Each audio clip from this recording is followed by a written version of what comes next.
इसी तरह के वीडियो पाने के लिए एंड जीके क्यूज के लिए सब्सक्राइब करें एंड सपोर्ट करें हम। नमस्कार दोस्तों, स्वागत है आपका वर्मा कोचिंग JCERT में। और आज लेकर हाजिर हैं क्लास 6 का साइंस चैप्टर नंबर 3। इसमें वायु जीवन के लिए आवश्यक चैप्टर का नाम है। आप हमारे प्लेलिस्ट के माध्यम से सभी विषयों के क्वेश्चन आंसर देख सकते हैं और चैप्टर वाइज भी। इसमें हम वायु हमारे जीवन में किस प्रकार भूमिका निभाती है इसका हम अध्ययन करेंगे। ठीक है, पाठ को आप अच्छे से ध्यान से पढ़ेंगे तभी आपको बेहतर समझ में आएगा। आइए देखते हैं।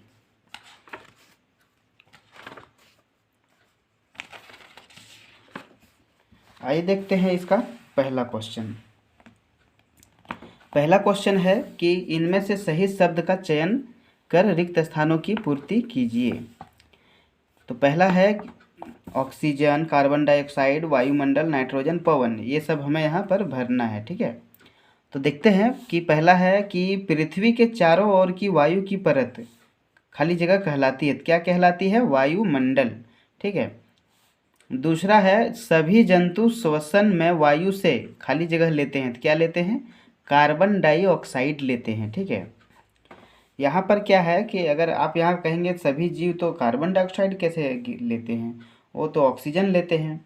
तो ठीक है, लेकिन जब ऑक्सीजन वो श्वास के रूप में लेते हैं तो उसके अंदर कार्बन डाइऑक्साइड गैस भी अंदर चले जाते हैं, जो कि श्वास छोड़ने के दौरान वो बाहर निकल आते हैं। ठीक है, लेकिन यहाँ जिस हिसाब से भरने के लिए दिया गया है तो यहाँ कार्बन डाइऑक्साइड भराएगा। अगर यहाँ हम ऑक्सीजन भर देते हैं तो फिर यहाँ पर नहीं भराएगा। ठीक है, जैसे देखिए जलने में, तो आग को जलने में ऑक्सीजन गैस सहायक होती है, तो फिर यहाँ कार्बन डाइऑक्साइड कैसे भरिएगा, है ना? तो यहाँ ऑक्सीजन भराएगा, ऑक्सीजन गैस सहायक होती है। ठीक है, गतिशील वायु को क्या कहते हैं? पवन कहते हैं। वायु में सबसे अधिक नाइट्रोजन गैस है, यहाँ नाइट्रोजन भराएगा। ठीक है, अब देखते हैं खंड क में खंड ख से सही मिलान करना है। ठीक है, इसमें हमें देखना है कि खंड क में क्या है? हवा। तो हवा क्या है? हवा गतिशील वायु है। क्या है? हवा गतिशील वायु। ठीक है, तो ये गतिशील वायु में जाएगा। आप कॉपी में मिलाएंगे नहीं, हवा का हवा लिख के तीर का निशान दे के इसका आंसर ये लिख देंगे सामने। ठीक है, दूसरा नंबर है ऑक्सीजन। तो ऑक्सीजन क्या होता है? तो ऑक्सीजन जो है आग को जलने में सहायता करती है। ठीक है, तीसरा है नाइट्रोजन। तो नाइट्रोजन क्या है? ये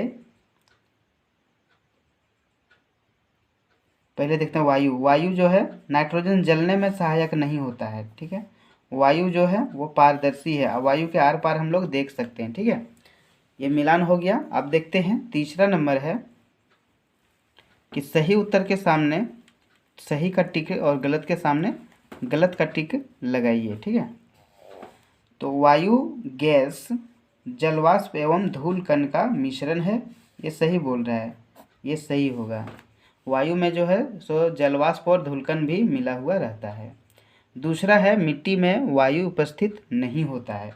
मिट्टी में वायु उपस्थित होता है, ये गलत बोल रहा है, क्योंकि जब हम कोई पानी भरे बर्तन में मिट्टी को डालते हैं तो पानी के बुलबुले, वायु के बुलबुले ऊपर आने लगते हैं, क्योंकि उसमें हवा होती है इसीलिए। ठीक है, तीसरा है ज्वलन में कार्बन डाइऑक्साइड गैस सहायक होती है। अभी हम देखा कि जलने में जो है कौन सा सहायक होती है? ऑक्सीजन। तो यहाँ कार्बन डाइऑक्साइड बोल रहा है, तो ये गलत बोल रहा है। ठीक है, चौथा है वायु हवाई जहाज उड़ने में सहायक होती है। सही है, जहाँ वायु नहीं है वहाँ हवाई जहाज भी नहीं उड़ सकते हैं। ठीक है, आगे है हम वायु को देख सकते हैं। क्या बात है? नहीं, हम वायु को देख नहीं सकते हैं, ये गलत होगा। ठीक है, आगे है संघटक क्या है? क्वेश्चन है पहले चौथा नंबर का कि तो संघटक क्या है? तो वायु में नाइट्रोजन, ऑक्सीजन, कार्बन डाइऑक्साइड, जल वाष्प, धूलकण एवं कुछ अन्य गैसों के संघटक है। ठीक है, अगर वीडियो थोड़ा भी पसंद हो, अगर आपके लाइक हो, हेल्पफुल हो, तो कृपया लाइक करना न भूलें। पांचवा है वायुमंडल किसे कहते हैं? तो आइए देखते हैं वायुमंडल किसे कहते हैं। तो पेज नंबर 29 निकालेंगे। यहाँ पर आपका दिया हुआ है हमने सीखा में, ठीक है। फर्स्ट वाला यही लिखेंगे, वायु हमारे चारों ओर उपस्थित हैं जिसे वायुमंडल यानी एटमॉस्फेयर कहते हैं। क्लियर है, यही लिखना है, ठीक है। ये आपका 5 नंबर का क्वेश्चन का आंसर हुआ, ठीक है। आगे देखते हैं छठा नंबर है कि वायुमंडल में कौन सी गैस श्वसन के लिए आवश्यक है। तो ये तो आप जानते ही हैं, वायु में ऑक्सीजन गैस जो है श्वसन के लिए आवश्यक है, ठीक है, ऑक्सीजन। 7वां नंबर है कि जल में मिट्टी डालने पर वायु के बुलबुले बाहर क्यों आते हैं। तो आइए इसका आंसर खोजने की कोशिश करते हैं, ठीक है। तो निकालेंगे आप पेज नंबर 28 निकालेंगे और यहाँ पर देखेंगे, यहाँ से आप लिखेंगे क्वेश्चन नंबर 7 का जब जल इन खाली स्थानों में प्रवेश करता है, आप यहाँ से लिखेंगे सही रहेगा, ठीक है। यहाँ से 7 नंबर का, ठीक है। मिट्टी छोटे छोटे कणों से बनी होती है एवं उन कणों के बीच जो खाली स्थान यानी छिद्र होता है उसमें वायु रहती है, ठीक है। फिर यहाँ से लिखेंगे, जब इन खाली स्थान में प्रवेश करता है तो वहाँ की वायु बुलबुले के रूप में बाहर आती है। क्लियर है, इतना ही लिखना है, ठीक है। यहाँ से लेकर यहाँ तक जितना अंडरलाइन किया हमने उतना 7 नंबर का। अब देखते हैं 8वां नंबर है कि वायु में कौन सी गैस सबसे अधिक मात्रा में उपस्थित होती है।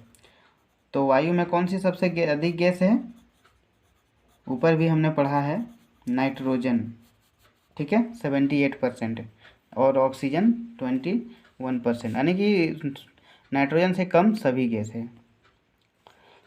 9 नंबर है, वाद्य यंत्रों में वायु की महत्वपूर्ण भूमिका होती है, आप इसे कैसे प्रमाणित करेंगे, ठीक है।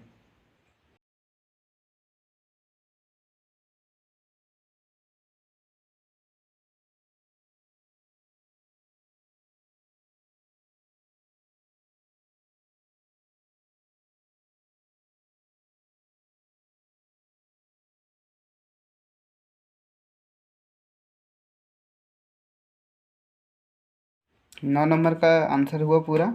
अब 10 नंबर का देखते हैं, आपको कैसे पता चला कि वायु में जलवाष्प है। तो आइए इसको एक क्रियाकलाप द्वारा देखते हैं। तो निकालेंगे पेज नंबर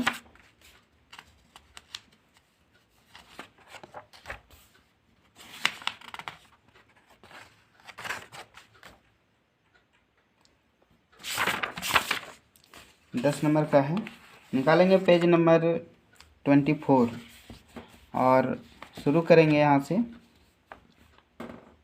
10 नंबर का कि बरसात के दिनों में कागज़ पर नमक रखने के कुछ समय बाद क्या होता है, देखेंगे कि नमक के आसपास कागज़ गीला हो गया है, ठीक है। अब अगला पेज नंबर 25 में आधा मिलेगा इसका।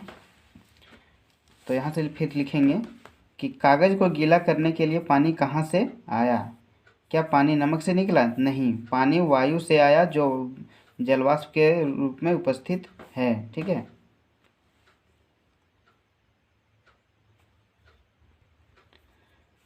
जब किसी ठंडे पृष्ठ के संपर्क में आती है तो इसमें उपस्थित जलवाष्प ठंडी होकर संघनित हो जाती है तथा जल की बूंदें पृष्ठ पर दिखाई देती है। बस इतना ही लिखना है, ठीक है। आगे देखते हैं 11 नंबर है कि ऐसे क्रियाकलापों की सूची बनाइए जो वायु की उपस्थिति के कारण संभव है। तो 11 नंबर का उत्तर देखेंगे कि उत्तर है रस्सी पर टंगे कपड़ों पर वायु का प्रभाव। दूसरा स्टेप, फिरकी यानी एक खिलौना, वायु जगह घेरती है। कागज़ पर रखा नमक, आग ऑक्सीजन के बिना जल नहीं सकती, मिट्टी में वायु का विद्यमान होना। ये सब क्या दर्शाता है कि ये सब वायु के बिना संभव नहीं है। ठीक है, आगे क्वेश्चन देखते हैं 12 नंबर। 12 नंबर है कि आप कैसे दर्शाएंगे कि खाली कहा जाने वाला गिलास वास्तव में खाली नहीं है। तो 12 नंबर का ये क्रियाकलाप द्वारा हम दर्शाते हैं। ठीक है, 12 नंबर कि कांच की एक बोतल लेंगे, लीजिए के जगह लिखेंगे लेंगे। ठीक है, इसे उल्टा करके अब बोतल के खुले मुख को पानी से भरी एक बाल्टी या टब में डुबाएंगे। ठीक है, उसके बाद क्या बोतल में भरता है, तो इन्हें लिखना है। यहाँ से फिर लिखेंगे कि अब बोतल को थोड़ा तिरछा करेंगे और देखेंगे कि क्या अब पानी बोतल में जा रहा है। फिर अगला स्टेप बना के लिखेंगे बोतल में कुछ बुलबुले बाहर आते नजर आ रहे हैं एवं सनसनाहट जैसी आवाज़ भी सुनाई पड़ती है। बोतल के अंदर क्या था और बुलबुले के रूप में बाहर क्या निकला, है कि नहीं। तो यह वायु थी जो बोतल में भरी थी। तो देखिए यहाँ पर जो चित्र दिया हुआ है इतना ही लिखना है आपको। ठीक है, बाकी यहाँ जो चित्र दिया हुआ है यहाँ पर देखिए, जब बोतल को सीधा डुबाया गया तो कुछ भी नहीं हुआ, बोतल में एक बूंद भी पानी नहीं गया। क्यों?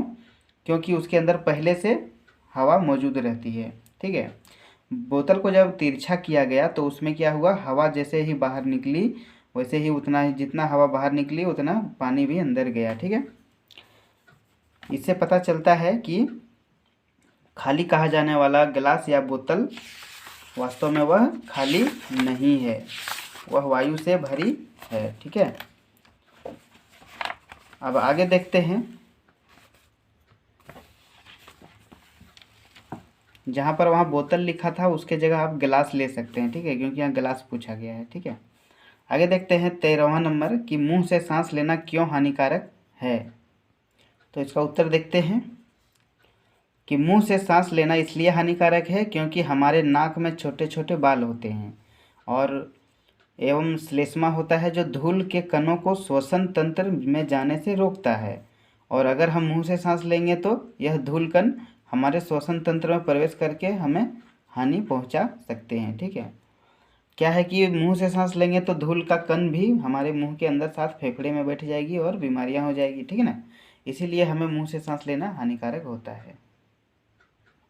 आइए देखते हैं अगला क्वेश्चन। अगर दो मोमबत्तियों को जलाकर एक अलग आकार के गिलास से ढक दें तो कौन सी मोमबत्ती ज़्यादा देर तक जलेगी और क्यों। दो मोमबत्ती लेना है, एक छोटा गिलास से ढकना है, एक बड़ा गिलास से ढकना है, तो ज़्यादा देर तक कौन जलेगी। तो श्योर है कि जो जिसमें ज़्यादा ऑक्सीजन होगी तो वो ज़्यादा देर तक जलेगी। पेज नंबर 25 में निकालेंगे और यहाँ पर जो चित्र दिया हुआ है वो चित्र आप देख सकते हैं। ठीक है, जो एक बड़ा गिलास है तो इसमें देर तक जलेगी, छोटा गिलास है इसमें कम देर तक जलेगी, खुले वाला ज़्यादा देर तक जलेगा, है ना, जब तक ख़त्म ना हो जाएगा। तो हम लिखेंगे इसको यहाँ से 14 नंबर का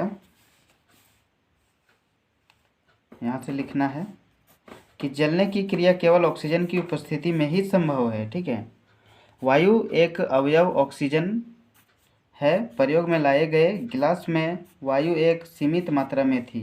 जब यह ऑक्सीजन जलती हुई मोमबत्ती के द्वारा उपयोग कर ली गई तो मोमबत्ती अधिक समय तक नहीं जल पाई और बुझ गई। दूसरी मोमबत्ती को अधिक ऑक्सीजन मिली इसीलिए वह ज़्यादा देर तक जलती रही, जबकि ठीक है तीसरी मोमबत्ती को खुली ऑक्सीजन में रख दिया गया इसीलिए वह अंत तक जलती रही। ठीक है, यही लिखेंगे।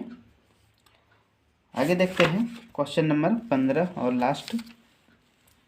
वीडियो पसंद आए तो कृपया लाइक ज़रूर करें, हमें सपोर्ट करें। आगे है 15 नंबर कि यदि वायुमंडल से ऑक्सीजन गैस समाप्त हो जाए तो क्या होगा। ये देखो, तो इसका आंसर है कि वायुमंडल में ऑक्सीजन लगभग 20% है। ऑक्सीजन जीव जंतु और पेड़ पौधे की श्वसन की प्रक्रिया में बहुत महत्वपूर्ण होता है। अगर वायुमंडल में से ऑक्सीजन गैस समाप्त हो जाएगी तो प्राणी जीव जंतु और पेड़ पौधे सारे मर जाएंगे और हमारी धरती वीरान हो जाएगी, यानी कि उनका विनाश हो जाएगा। ठीक है, आप हमारे प्लेलिस्ट के माध्यम से सभी विषयों के क्वेश्चन आंसर देख सकते हैं। इसी तरह के वीडियो पाने के लिए एंड जीके क्यूज के लिए सब्सक्राइब करें, हमें सपोर्ट करें। धन्यवाद।